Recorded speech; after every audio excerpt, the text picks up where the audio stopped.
నుండి ఎట్టి చేస్తూ ఉన్నారు. వాళ్ళని రెగ్యులరైజ్ చేయాల్సినటువంటి బాధ్యత ప్రభుత్వం పైన ఉంటుంది.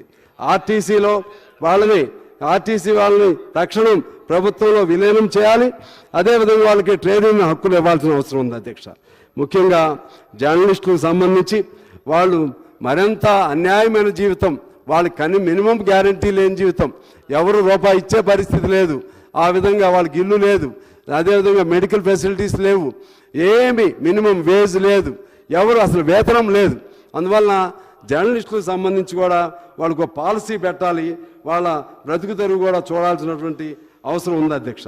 అదేవిధంగా గ్రానైట్లో ఒక 25-30 కోట్ల రూపాయలు ఇస్తే 10,000 మంది గ్రానైట్ మీద బతుకుతారు ఖమ్మం జిల్లాలో.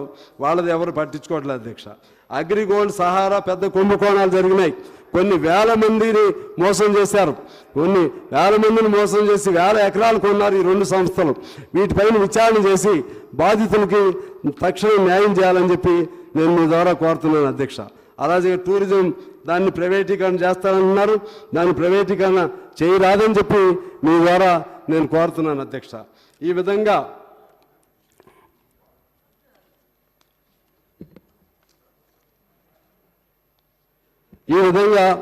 పేదవాళ్ళు ఇంకా చాలామంది ఉన్నారు అధ్యక్ష. టైం లిమిట్తో నేను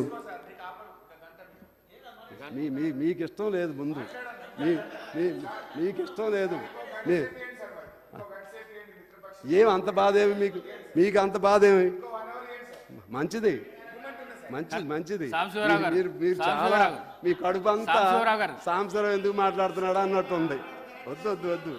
వద్దు అడిగా ఇప్పుడే నేను ఇంటేనా మీరు ఇంటేనా? నేను అడిగింది సింగరేణి.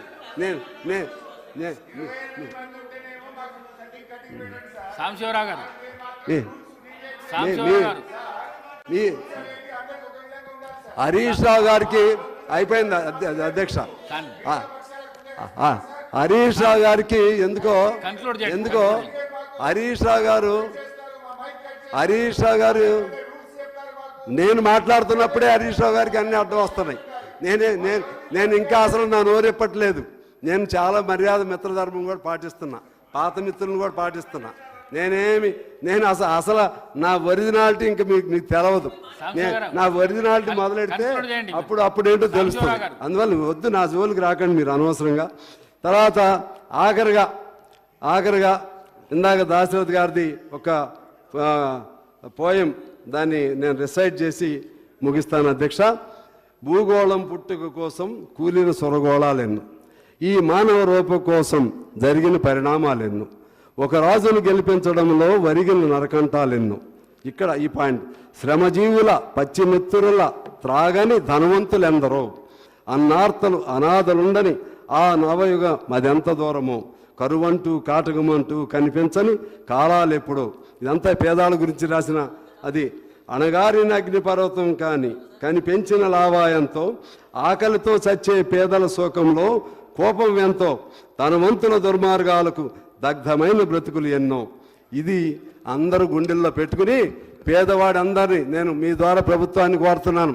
అది ఏ ప్రభుత్వం అయినా సరే, కోట్ల మంది పేదవాళ్ళు ఉన్నారు, వాళ్ళ శ్రమను దోపిడీ చేస్తున్నారు, వాళ్ళ రక్తాన్ని పీలుస్తున్నారు. వాళ్ళందరినీ ఒక్కటే అధ్యక్ష, ఒక్క సెకండ్, ఇక్కడే బాధితులు ఉన్నారు. అయిపోయింది. ఇక్కడ మన సెక్రటేరియట్లోనే బాధితులు ఉన్నారు. సెక్రటేరియట్లో వాళ్ళు అవుట్ సోర్సింగ్, వాళ్ళు ఒకటే కోరారు. ఎందుకంటే ఇటువంటి వాళ్ళందరూ నా ద్వారానే అడుగుతున్నారు. మరి ఏం చేద్దాం? నాకు మాత్రం జనరల్గా మాట్లాడదాం అనిపిస్తుంది, కానీ పేదవాళ్ళ గురించి చెప్పాలి కదా. అవుట్ సోర్సింగ్ ఉద్యోగులు 6 గ్యారంటీలు, వాళ్ళకు